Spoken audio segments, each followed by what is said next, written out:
Hi friends, இங்கே சிலரது வாழ்க்கையில் நல்ல நேசித்த உறவு, நல்ல பிடிச்ச உறவு திடீர்னு பிரிஞ்சு போனாங்கன்னா, பேசாமல் பிரிஞ்சு போனாங்கன்னா இதை மட்டும் பண்ணுங்க. இது உங்கள் வாழ்க்கைக்கு பயனுள்ளதாக இருக்கும்னு நினைக்கிறேன். இப்படி நீங்கள் பண்ணும்போது பிரிஞ்சு போன உறவு சேர வாய்ப்பு இருக்குது. இப்போ இந்த வீடியோவை லாஸ்ட் வரை ஸ்கிப் பண்ணாமல் பாருங்கள். இப்போ நம்ம வீடியோக்குள்ளே போகலாமா? இங்கே வாழ்ந்து ஜெயித்ததை விட வாழ்ந்து கெட்டவன் தாங்க அதிகம். எப்படி நீ பார்க்குறீங்களா? நிறைய பேர் தான் மீது கொண்ட பொய்யான முகத்தை பார்த்து உண்மையான முகம் அப்படின்னு சொல்லி நம்பி கெட்டவங்க தான் இந்த உலகத்தில் நிறைய பேர் இருக்காங்க. உங்களை ஒருத்தங்க நல்லா புரிஞ்சு வச்சுருக்காங்கன்னா அவங்களுக்கு நீங்கள் புத்தகமாக இருக்கிறதுல தப்பே இல்லை.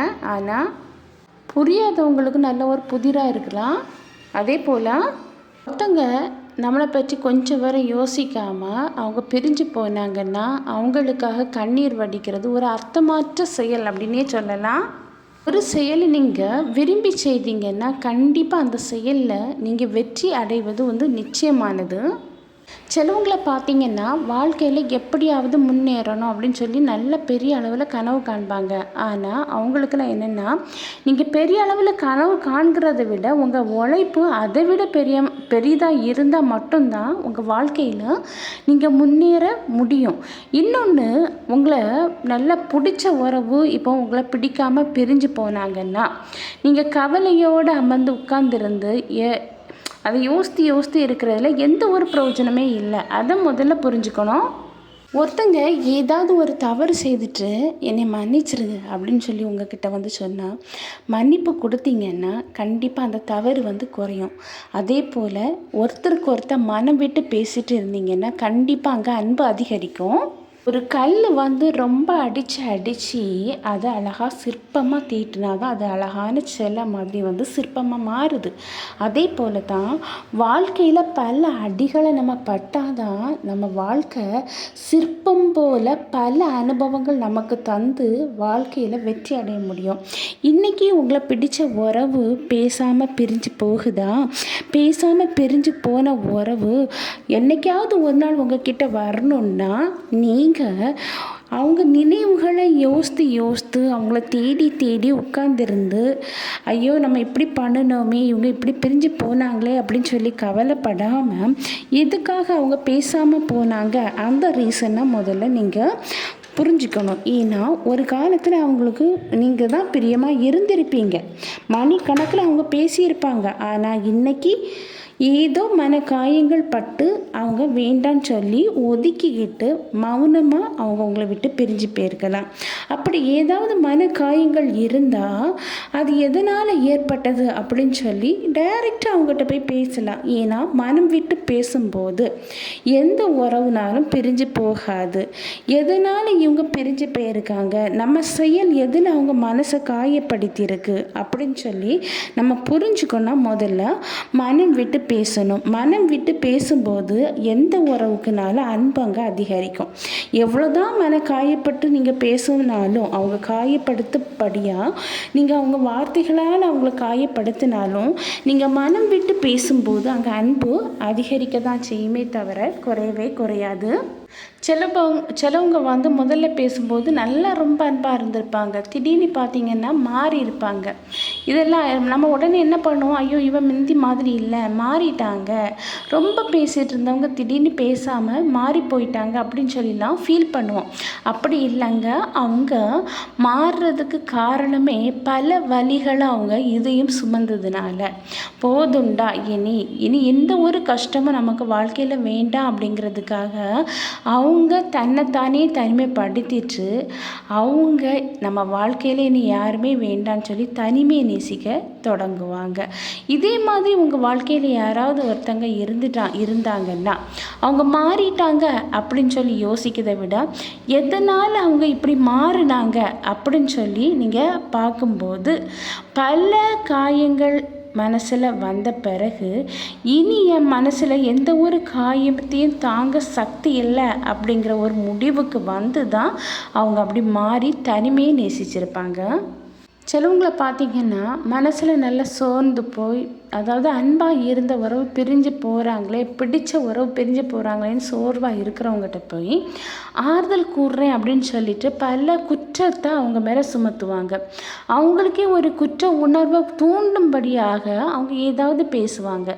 இப்படி ஆறுதல் சொல்கிறேன் அப்படின்னு சொல்லிட்டு கவலையில் இருக்கிறவங்களுக்கு கூட கொஞ்சம் நீங்கள் மனசை காயப்படுத்துறதை விட நீங்கள் அமைதியாக இருக்கிறதே ரொம்பவே நல்லதுன்னே சொல்லுவேன்.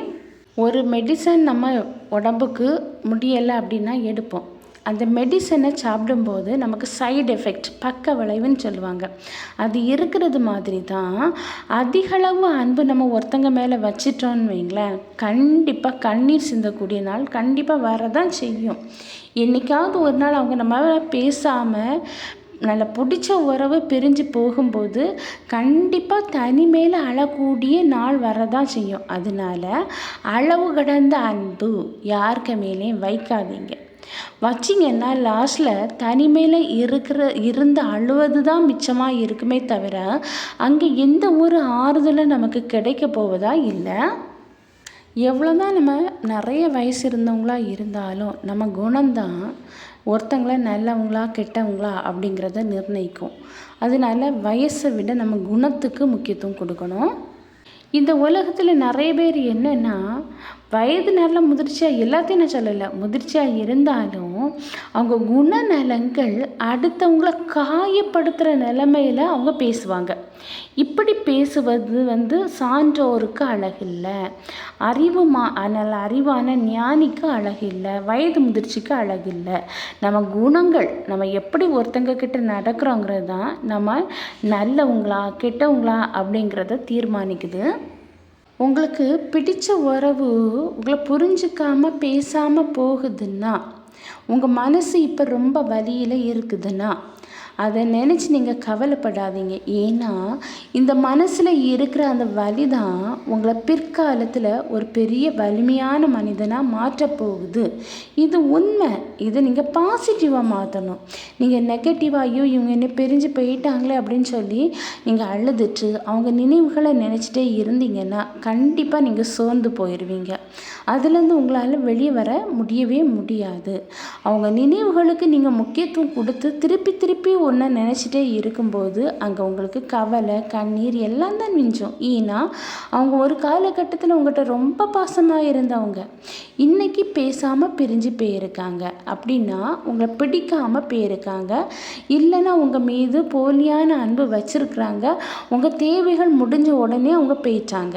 இதுதான் உண்மை. இதை நீங்கள் புரிஞ்சுக்கணும். முதல்ல புரியாமல் ஐயோ அவங்க ரொம்ப அன்பாக இருந்தாங்களே, நான் இவ்வளோ நேசித்தேனே, அவங்க என்கிட்ட இவ்வளோ பேசுனாங்களே, இன்றைக்கி எதுக்கு என்கிட்ட பேச மாட்டேங்கிறாங்க, ஏன் பிரிஞ்சு போகிறாங்க, இப்படி நிறைய கொஸ்டின்ஸோட நீங்கள் ஃபுல்லாக இதே யோசிச்சுட்டு இருந்தீங்கன்னா கண்டிப்பாக அதுலேருந்து வெளியே வர முடியவே முடியாது. நீங்கள் வெளியே வரணும், அவங்க திரும்ப வரணும். ஏன்னா பிடிச்ச உறவு பிரிஞ்சு போயிருக்கு. அப்படிங்கும்போது நீங்கள் எதுக்காக போனீங்க அந்த ரீசனை முதல்ல தெரிஞ்சுக்குங்க. தேவைக்கு பயன்படுத்தினார்கள்னா அது தேவை முடிஞ்சவுடன் கண்டிப்பாக விட்டுட்டு போவாங்க. இது ஒரு கேட்டகரி. ரெண்டாவது கேட்டகரி என்ன அப்படின்னா, உங்கள் இடத்த நிரப்புறதுக்கு இன்னொரு உறவு வந்திருக்கலாம். இது ரெண்டாவது கேட்டகரி. இப்படி உங்கள் இடத்த நிரப்புறதுக்கு இன்னொரு உறவு வந்திருக்கு அப்படின்னு சொல்லி உங்களை விட்டுட்டு போனாங்கன்னா கண்டிப்பாக அவங்கள சேர்க்காதீங்க. ஏன்னா பழையபடியும் அது விட்டுட்டு போக வாய்ப்பு இருக்குது. அதனால உண்மையான உறவுகளை நேசிங்க. உங்களை ஒருத்தவங்க வெறுத்துட்டு நல்லா பிடிச்ச உறவு இப்போ பிடிக்கலை அப்படின்னு சொல்லி வெறுத்துட்டு போனாங்கன்னா காலத்துக்கு கையில் அவங்க ஒப்படைங்க. காலம் சரியான நேரத்தில் சரியான பதிலடி கொடுக்கும். அது வேற நீங்கள் காத்திருங்க. கண்டிப்பாக உங்கள் வாழ்க்கையில் நீங்கள் தவறு செய்யாமல் அவங்க ஏதோ ஒரு இதில் உங்கள் மனசை காயப்படுத்திட்டு உங்களுக்கு பிடிச்ச உறவு பிரிஞ்சு போனாங்கன்னா அதுக்குள்ளே இதை காலம் சரியான நேரத்தில் கொடுக்கும். ஓகேவா? அதனால் கலங்காதீங்க. உங்கள் வாழ்க்கையில் முன்னேறதுக்குள்ளே வழியை பாருங்கள். கண்டிப்பாக நீங்கள் வாழ்க்கையில் முன்னேறுவீங்க. ஓகே ஃப்ரெண்ட்ஸ், நான் உங்களை நெக்ஸ்ட் வீடியோவில் மீட் பண்ணுறேன். அதுவரை பை, see you. இந்த வீடியோ பிடிச்சிருந்தனா லைக் பண்ணுங்கள், ஷேர் பண்ணுங்கள், சப்ஸ்கிரைப் பண்ணுங்கள். பக்கத்தில் இருக்கிற ஆன்கிற பட்டனையும் கிளிக் பண்ணிக்கிங்க. அப்போ தான் நான் போடக்கூடிய வீடியோ உடனுக்குடன் அப்லோட் ஆகும்.